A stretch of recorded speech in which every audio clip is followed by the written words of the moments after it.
Finalizando la clase que corresponde a esta semana que va de lunes a jueves, siendo hoy día jueves, vamos a analizar dos aspectos de la ley de arrendamiento inmobiliario, que es la que estamos estudiando. Concluido que sea este punto, pasaremos en la próxima clase que corresponda al ámbito inquilinario, pasaremos al tema de la ley de arrendamiento de vivienda, a sus principales disposiciones.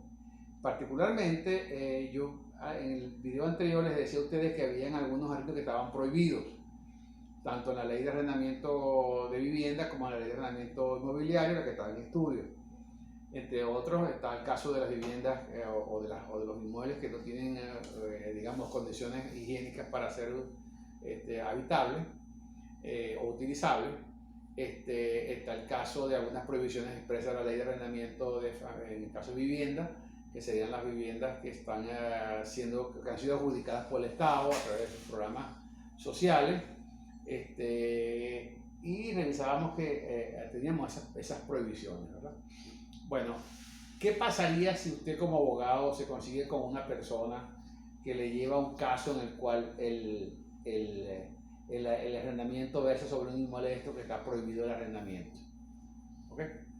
Incluyen allí como una referencia los inmuebles que son de uso ejidal o baldíos, que hay una ley especial, la ley se llama ley sobre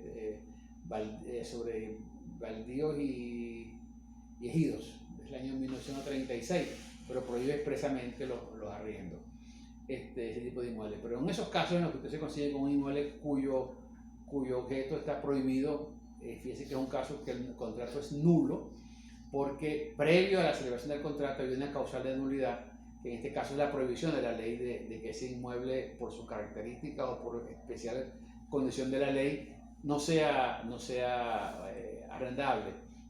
En esos casos, si usted tiene un problema de nulidad del contrato, repito que es una causal previa, no es una causal después sino antes de celebrar el contrato de arrendamiento. Eso es muy importante para definir cuándo es nulidad y cuándo es cumplimiento, resolución o desalojo.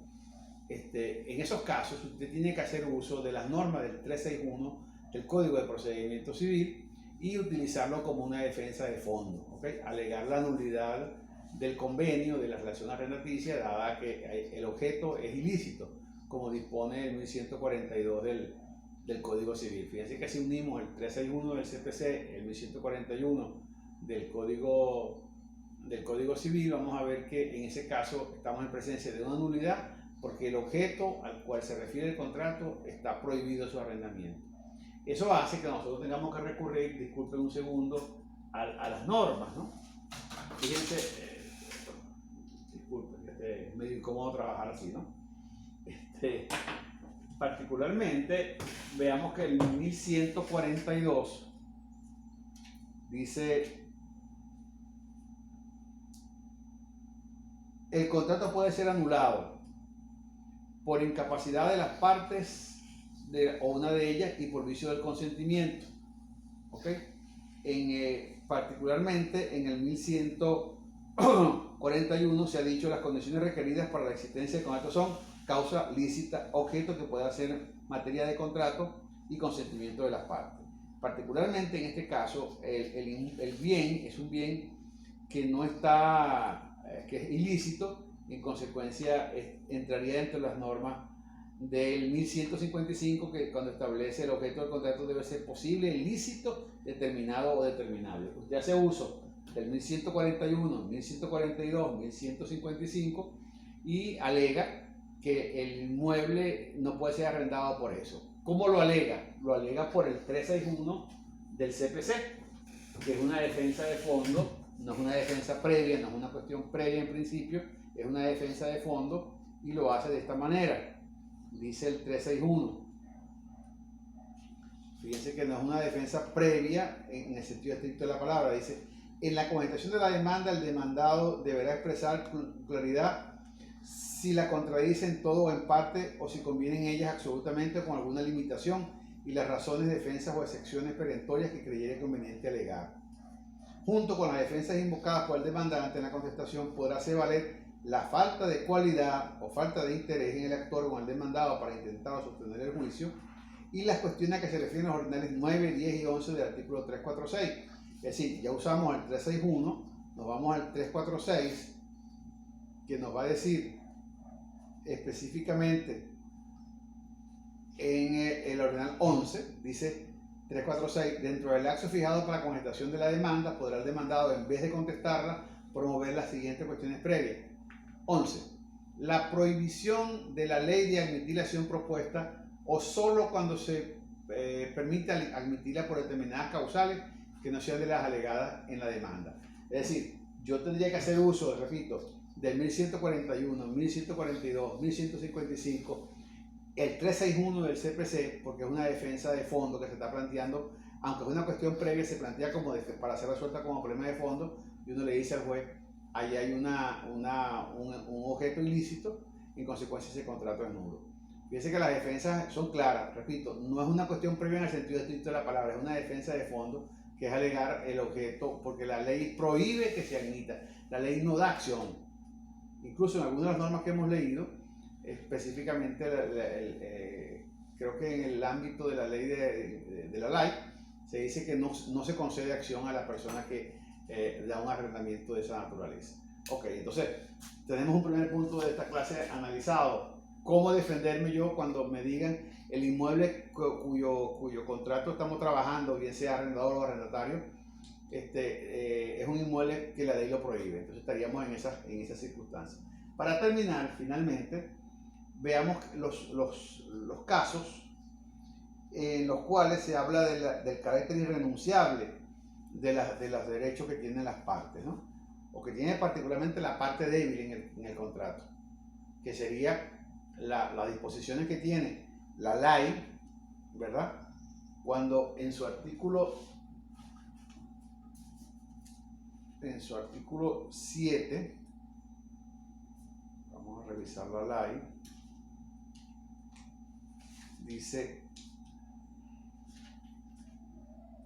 los derechos que la presente ley establece para beneficiar o proteger a los arrendatarios son irrenunciables. Será nula toda acción, acuerdo o estipulación que implique renuncia, disminución o menoscabo de estos derechos.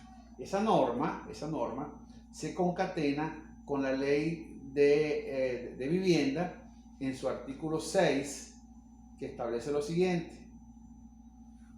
Vamos al artículo 6. Dice: las normas contenidas en la presente ley, vivienda estamos hablando, son de orden público y de obligatorio cumplimiento y se aplicarán en todo el territorio de la República. A tal fin, los arrendatarios o su arrendamiento de los inmuebles destinados a vivienda, habitación, residencia o pensión de los anexos y accesorios que con ellos se arriendan, quedan sujetos bajo las condiciones determinadas en esta ley. Al declararlo de orden público significa que no puede ser violentado. Y el contrato y la ley de arrendamiento comercial, particularmente en su artículo 3, dice lo siguiente. Vamos a conseguir el artículo 3. Dice: los derechos establecidos en este decreto ley son de carácter irrenunciable. Por ende, todo acto, acuerdo o acción que implique renuncia, disminución o menoscabo de alguno de ellos se considera nulo. En la aplicación del presente decreto ley, los órganos administrativos, así como los tribunales competentes, podrán desconocer la constitución de sociedades o celebración de contratos y en general la adopción de formas y negocios jurídicos mediante las cuales se pretende evadir la naturaleza jurídica arrendaticia de la relación o el carácter comercial del inmueble arrendado, debiendo prevalecer siempre la realidad sobre las formas.